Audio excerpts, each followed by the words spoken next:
नमस्कार दोस्तों, welcome to 10x trader. मैं हूं राजेश कुमार और इस चैनल पे मैं बात करता हूं ऐसे स्टॉक्स के बारे में जिनके फंडामेंटल्स काफ़ी अच्छे होते हैं और जो शॉर्ट टर्म के अंदर और थोड़े से लॉन्ग टर्म के अंदर जो हमें काफ़ी अच्छा खासा रिटर्न दे सकते हैं। आप देख सकते हैं मैंने जितने भी प्रीवियस वीडियोस बनाए हैं उनमें से काफ़ी ने हमें काफ़ी अच्छा खासा रिटर्न दिया है और कुछ स्टॉक्स ने तो डबल से भी ज़्यादा का रिटर्न दिया है। ऑफकोर्स पिछले 3-4 महीने में हम लोग का मार्केट जो था थोड़ा डाउन चल रहा था, तो हम लोग के अकॉर्डिंग ट्रेड्स ने काम नहीं किया, लेकिन मार्केट इसी तरीके से काम करता है।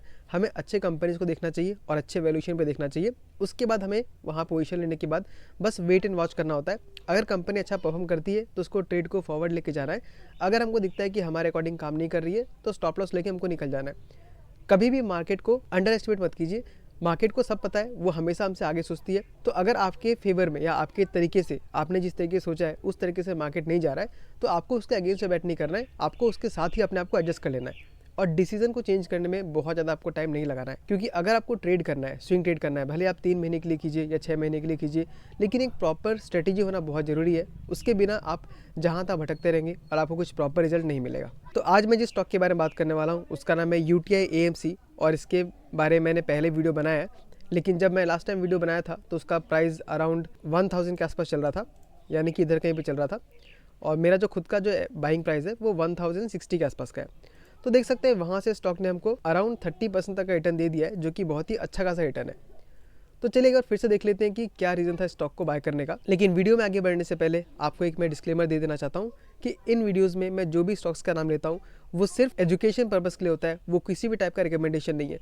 तो अगर आपको बाय करना भी है तो आप इन वीडियोज़ को एक स्टार्टिंग पॉइंट की तरह लीजिए, उसके बाद खुद का स्टडी कीजिए।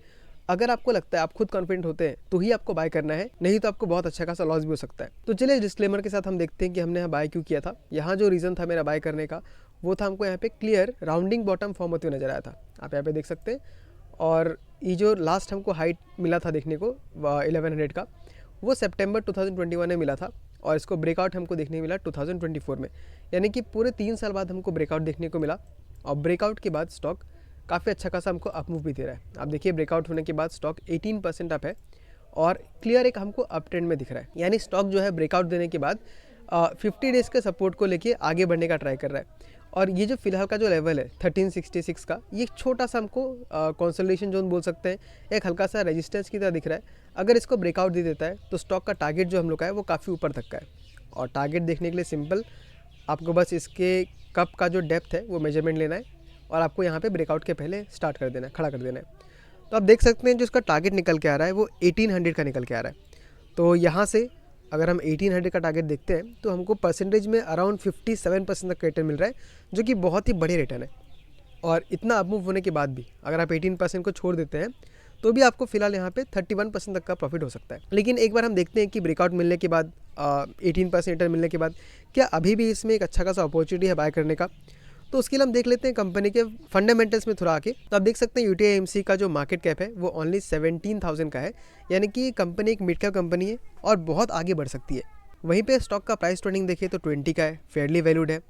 करंट प्राइस 1367 का है और बुक वैल्यू 341 का है। तो बुक वैल्यू से अराउंड हमको 3-4 टाइम्स पे मिल रही है। ये थोड़ा महंगा लग सकता है, लेकिन हमें महंगा या सस्ता बोलने के लिए हमें कंपेयर करना पड़ेगा इसी के सेक्टर में काम करने वाले दूसरी कंपनी से, जो कि हम थोड़ी देर बात करेंगे। डिविडेंड यील्ड अगर देखें तो 1.73% का है, काफ़ी अच्छा है। ROC ROE देखें तो वो भी ठीक ठाक है, 18% और 22%। अब एक बार आके हम शेयर होल्डिंग पैटर्न में देखेंगे तो आपको यहाँ पे दिखाई देगा कि FIs के पास अराउंड 7% का स्टेक है, जो कि कंटिन्यूसली थोड़ा थोड़ा इंक्रीज़ कर रहे हैं। पहले 5% हुआ करता था, फिर 6% हुआ, फिर बीच में घर के 4% पे आया, फिर वापस से बढ़ के अभी 7% पे हो चुका है। DIS का देखें तो पहले 84% था, अब उनका घट के 60% पे आ गया, क्योंकि ये एक सेबी का रूल है कि कोई भी एक जो इंस्टीट्यूशन है वो 75% के ऊपर होल्ड नहीं कर सकता, तो उसी की वजह से इनको डिक्रीज़ करना पड़ा। और वहीं पब्लिक का देखें तो पब्लिक का 32% है, लेकिन यहाँ पर एक कैच है, ये बहुत ज़्यादा नहीं है। इस 32% में आपको 22% जो है वो टी रो प्राइस इंटरनेशनल, यानी ये एक इंस्टीट्यूशन है। तो अगर आप देखना चाहें कि हमारी तरह जो पब्लिक है जो 10-20 शेयर या 1000-2000 रुपये या मान लीजिए 1 लाख तक का जो इन्वेस्ट करती है, वैसे पब्लिक यहाँ बहुत ही कम है। अगर आप इस 22% को भी यहाँ से हटा दें तो ओनली 10% ही पब्लिक के पास है। तो ऐसा शेयर होल्डिंग पैटर्न बहुत ही स्ट्रांग होता है, क्योंकि जो लोग इस पर इन्वेस्ट करते हैं वो 10-20% के लिए नहीं रखते, वो अच्छे खासे रिटर्न के रखते हैं और वो कम से कम 4-5 साल के रखते हैं, तो उनका टारगेट भी काफ़ी अच्छा खासा होता है। अब नेक्स्ट अगर बैलेंस शीट में आके देखें तो आप देख सकते हैं रिजर्व्स ने काफ़ी मैसिव ग्रोथ हमको दिखाया है। 417 करोड़ जो कि 2007 में था, वहाँ से बढ़ के 4214 करोड़ तक का हो चुका है इस सितंबर क्वार्टर में। यानी कि अगर हम अगले मार्च तक देखें, 2025 मार्च तक देखें, तो बहुत ही अच्छा खासा ग्रोथ हमको यहाँ भी देखने के लिए मिल सकता है। अगर हम पीयर्स में आके देखें, अगर हम कंपैरिजन करें, तो आप देख सकते हैं इसमें एक आपका HDFC AMC है और UTI AMC है। तो HDFC AMC का जो मार्केट कैप है वो अराउंड 95,000 करोड़ का है, यानी इससे बहुत बड़ी कंपनी है। अगर प्राइस टू अर्निंग देखें तो 43 पे मिल रहा है और ये हमको 20 पे मिल रहा है, यानी इसके आधे दाम पे मिल रहा है। डिविडेंड यील्ड देखें तो दोनों का कंपेरेबल है, 1.58 और 1.73। और यहाँ पे अगर हम ROC ROE देखें तो वहाँ पे हमको UTI AMC थोड़ा अंडर परफॉर्म करते हुए नजर आ रहा है, लेकिन ये नंबर भी खराब नहीं है। HDFC AMC का 37 और 29 है ROC ROE, और वहीं पे UTI AMC का 22 और 18 है। तो ऑफकोर्स थोड़ा कम है, क्योंकि HDFC AMC बहुत बड़ी कंपनी है, बहुत अच्छे लेवल पर ऑपरेट कर पाती है, लेकिन ये जो नंबर्स है वो भी ख़राब नहीं है, काफ़ी अच्छे हैं। अगर हम वैल्यूशंस के बेसिस पे देखें तो HDFC AMC आपकी 14 टाइम्स से मिल रही है। अब यहीं पे बहुत बड़ा गैप आपको नज़र आता है, जो कि फील हो सकता है। HDFC AMC जो है वो अपने बुक वैल्यू के 14 टाइम्स से मिल रहा है, बहुत ज़्यादा महंगा मिल रहा है। लेकिन वहीं पे जो UTI AMC है वो आपको सिर्फ 4 टाइम्स से मिल रहा है, 3.94 है, आप 4 टाइम्स मान के चल सकते हैं। तो मान लीजिए उसका आधा भी अगर ये कैप्चर कर लेता है तो भी स्टॉक जो है यहाँ से डबल हो सकता है। तो इन सब चीज़ों के बेसिस पे मैंने देखा था कि UTI AMC में हम अच्छा खासा स्टेक ले सकते हैं, और मैंने स्टेक लिया भी है। तो आपको मैं दिखा देता हूँ, ये मेरे फैमिली का अकाउंट है। तो UTI AMC में हम लोग का ये आप देख सकते हैं पास अराउंड 30 क्वान्टिटीज़ है, और वो जो एवरेज प्राइस है मेरा 1061 का है, और मुझे प्रॉफिट फिलहाल इसमें 28% तक का हो रहा है, क्योंकि ये कुछ दिन पहले गिरा है थोड़ा सा, नहीं तो ये 1370-80 तक भी गया हुआ था। तो इस UTI AMC में हमें क्या दिख रहा है कि इसका वैल्यूएशन काफ़ी अच्छा खासा मिल रहा है।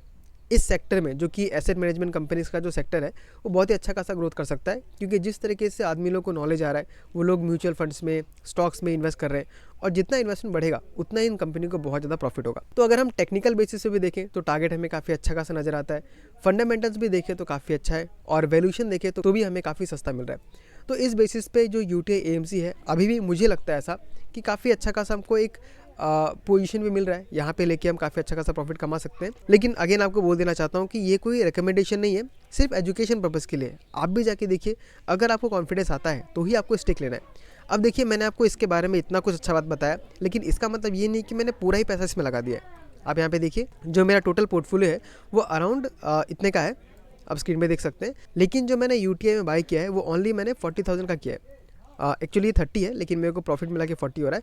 तो आप देख सकते हैं, आपको एक चीज़ को फॉलो करना ही है कि आपके पास कितना भी कन्विक्शन क्यों नज़र नहीं आ रहा हो किसी कंपनी में, आपको पूरा का पूरा पैसा नहीं डाल देना है। आपको उतना ही डालना है जितना कि आप रिस्क ले सकते हैं, और उसके बाद अगर स्टॉक अच्छा परफॉर्म करता है तो हमारे लिए बहुत ही अच्छा है। अगर अच्छा परफॉर्म नहीं करता है तो हम स्टॉप लॉस लेके निकल सकते हैं आराम से। तो आई होप कि आपको ये वीडियो में काफ़ी ज़्यादा क्लियरिटी आ गया होगा इस कंपनी के बारे में, और अगर आपको इस कंपनी के बारे में अभी तक नहीं पता तो जाके रिसर्च कीजिए। मुझे लगता है कि ये कंपनी काफ़ी अच्छा खासा रिटर्न दे सकती है। तो दोस्तों, आज के वीडियो में इतना ही। अगर आपको ये वीडियो अच्छा लगा तो इसको लाइक कीजिए। अगर आप कुछ ऐड करना चाहते हैं तो कमेंट करके बताइए, और हो सके तो चैनल को सब्सक्राइब भी कर लीजिएगा, क्योंकि उससे मुझे बहुत मोटिवेशन मिलता है और मैं ऐसे वीडियोस को कंटिन्यूसली बनाते रह पाता हूँ। तो आज के वीडियो में इतना ही। मिलता हूँ अगले वीडियो में किसी अगले स्टॉक के साथ। तब तक के लिए tata, bye bye, take care.